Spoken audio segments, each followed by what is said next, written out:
So ngayon, meron tayong guest na si Patrick. Meron siyang 2016 na Ford EcoSport Titanium. Bago ang lahat, ako si Aljay, your car reviewer.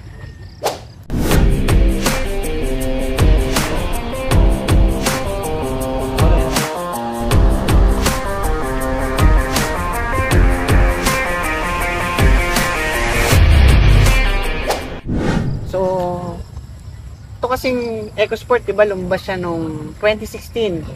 So, nung 2016, siya lang yung crossover noon sa lineup ng mga brands. So, ano bang meron sa kanya na wala sa iba? Lalo na sa mga special features, mga toys. In terms of toys, feature pack talaga tong Titanium. Yung isa sa favorite ko is yung sunroof nga niya. Tapos, next is yung voice commands. So, finiture kasi ng Ford na meron siyang keyless entry, then voice command. So, hindi siya hassle gamitin, hindi siya hassle i-daily.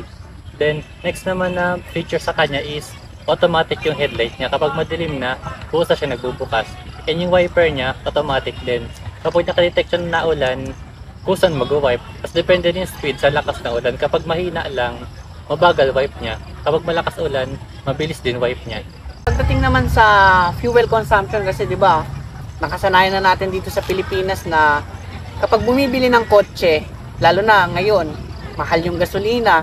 Yung iba bumibili ng mas maliit para mas reliable kasya sa parking lot nila. At the same time, matipid siya pagdating sa city driving. So, paano nga ba yung consumption ng EcoSport? Total medyo may edad na siya, 7-year-old car.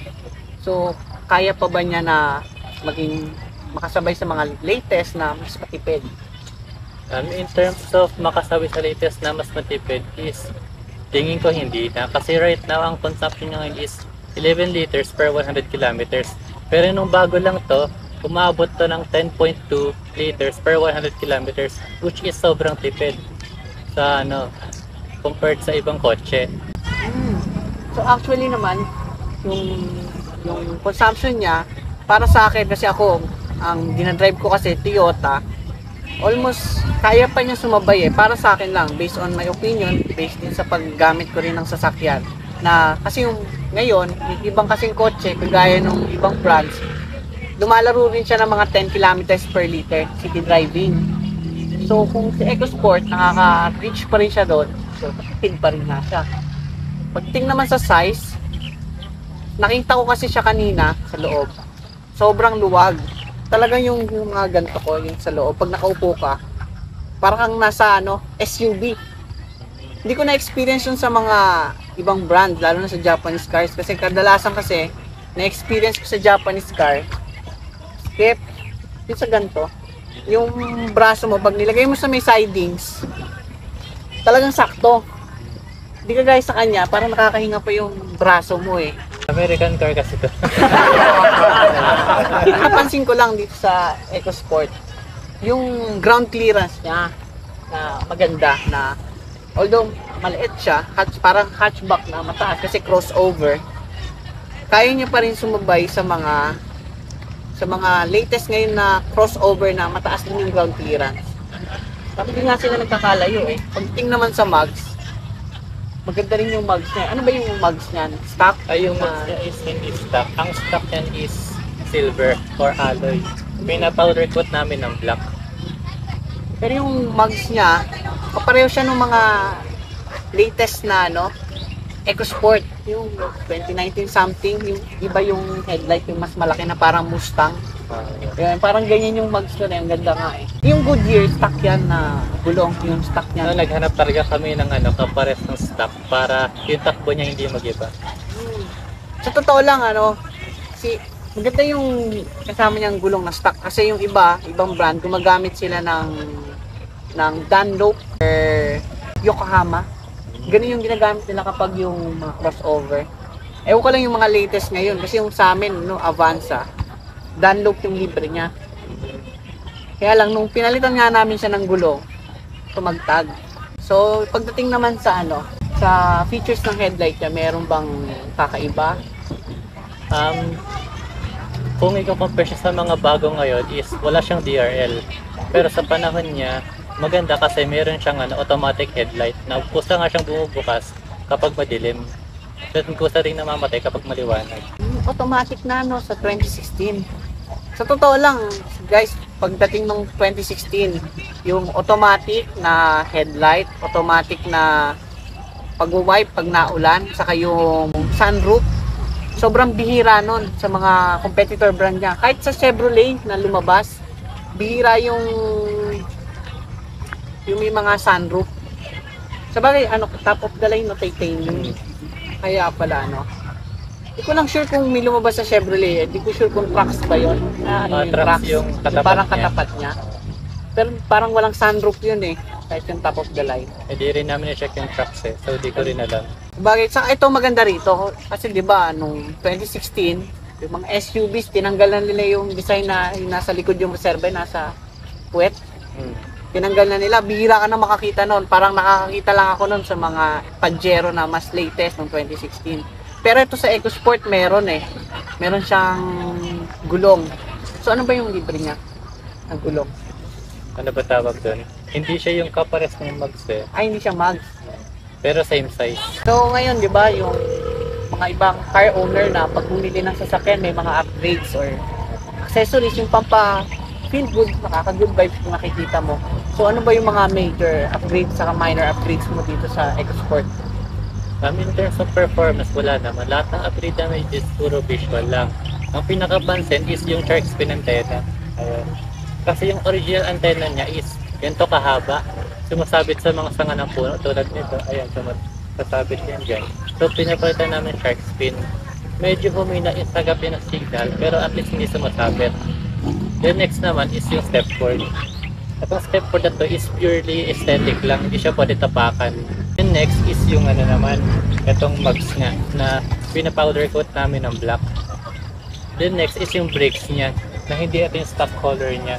Pinapinturahan namin ng blue para mag-match sa paint ng kotse mismo. Then next naman is yung wing niya. Yung mga stock na EcoSport is walang wing. Yung wiper niya, ayan, papansin nyo, medyo mataas kasi hindi yun yung stock wiper niya. May adapter siya para mag-fit lang sa kanya. Ayan. Kaya kapag nakita nyo medyo mataas yung wiper niya, hindi lahat na EcoSport ganyan. Kasi nga, adapter lang, hindi yun yung stock. So yun dahil nasabi nga ni Patrick yung mga features ng kotse niya. So okay ba na subukan natin para mapakita natin sa mga viewers natin yung EcoSport, yung sa performance. Tara. Isa pang great feature nitong EcoSport is yung tinatawag nilang courtesy light, which is kapag pinatay mo na yung makina, dahil bumaba ka, ilawan ka niya for ilang seconds or bago mo ilak para safe kang makarating sa pupuntahan mo. Ayan, ito, demonstrate natin. Ayan, bababa ako, iilaw yung headlights niya.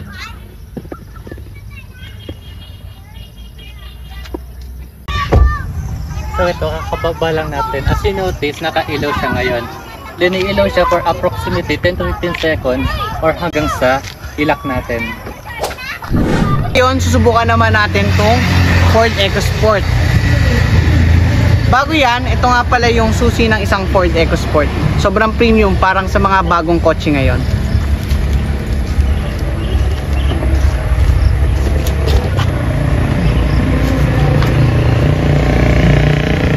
So Patrick, ano bang meron dito? Kagaya nung nabanggit mo kanina, balita ko may voice command to. Paano yes, kayo? meron siyang voice command. Kaya nakita mo yung parang set Eto? ng buttons dyan. Ayan, may makita ka dyan pa symbol ng voice operation. Ayan. Ipindutin mo lang siya, tapos mag-prompt yung Ford ng kung anong command ba yung gagawin Ano to, mo. 3 seconds lang? Hindi, press lang talaga. Press lang ganyan. Oo nga, ang galing. Command. Wow, Ayan, ang galing. mag-prompt siya kung anong command. Ayan. Sabihin mo, ayan, may mga option siya dito. Sabihin natin, phone. Phone daw, phone. Try saying the device name, like phone or USB. Main menu. Say a command. Phone. Phone. Ang galing, The preferred phone device is currently not connected. Sync is trying to connect to a previously paired phone. Ayan, so nag-prompt siya ngayon. Dahil walang na-connect na phone, sinabi ni Sync ngayon na walang naka-pair na phone. Async yung pangalan nung Parang AI niya. AI niya. Galing 2016 ganito na, no? Yes, yung top of the line may voice command.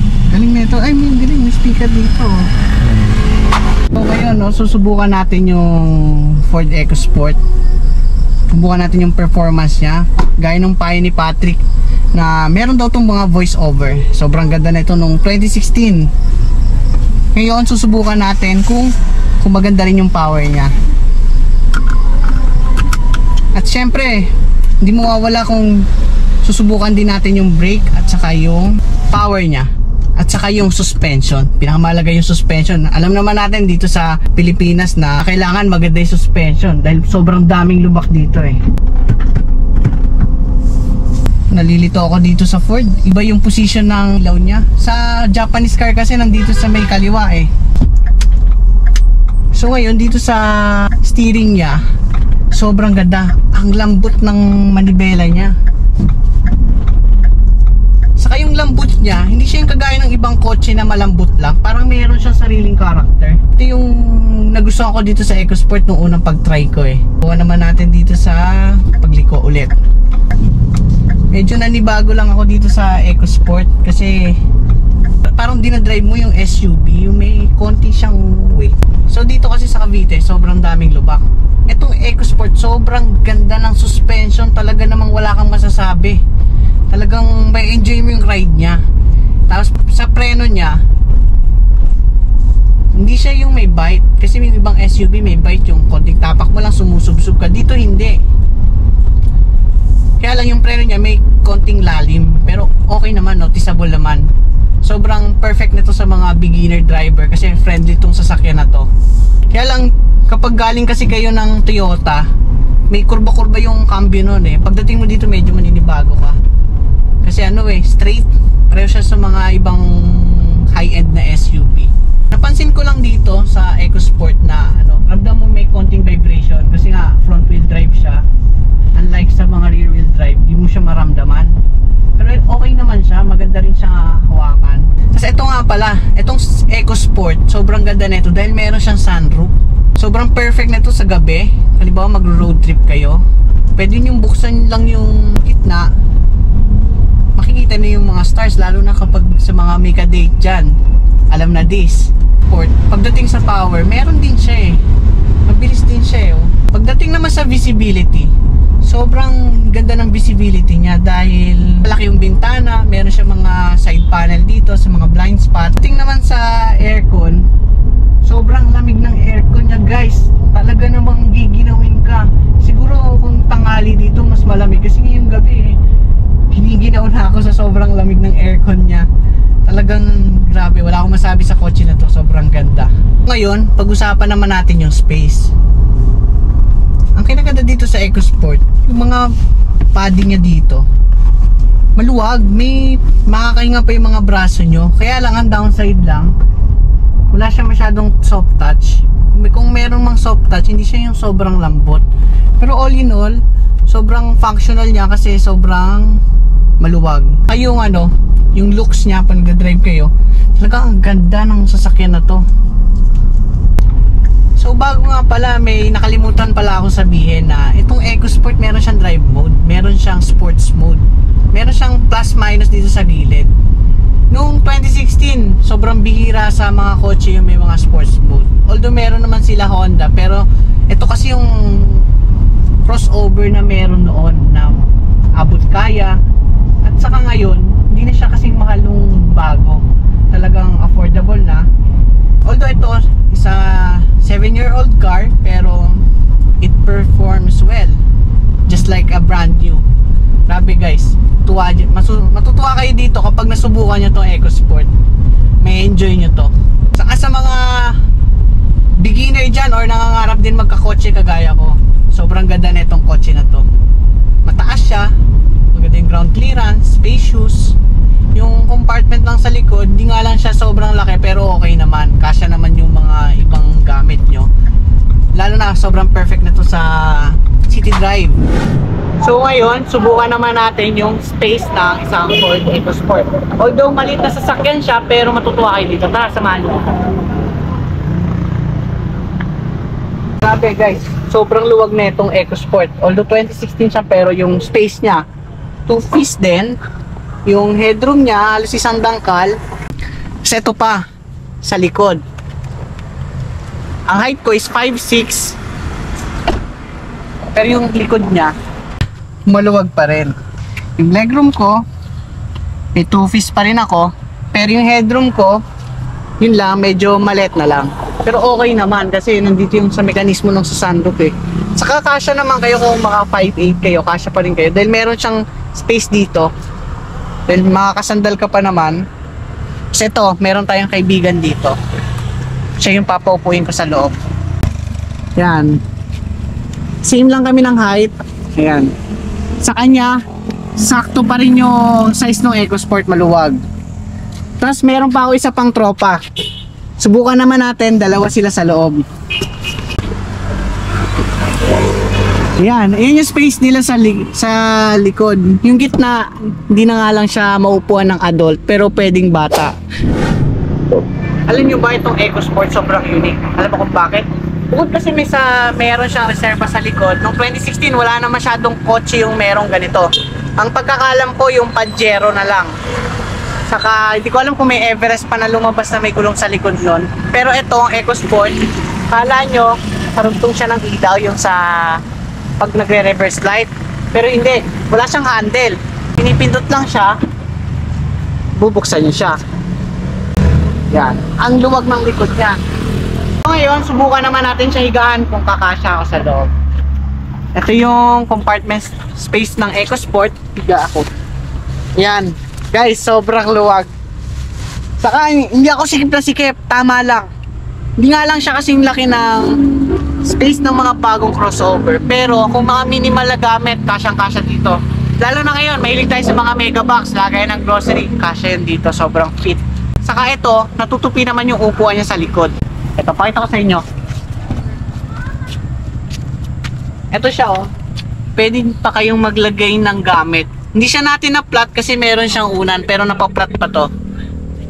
Ng konting-konti na lang. Di lang siya sobrang lapat, pero malaking tulong to sa mga storage space natin. Balik na natin.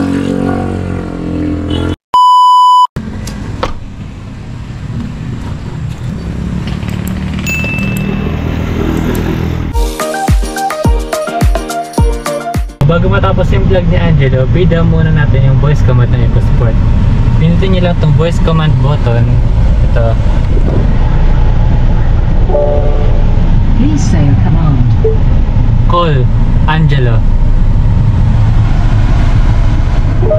Calling Angelo on mobile. Yan, so makita nyo guys, ayan. Tinatawagan natin siya ngayon.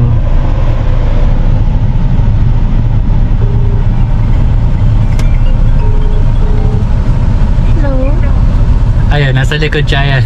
Gumana. Gumagana yung voice commands niya.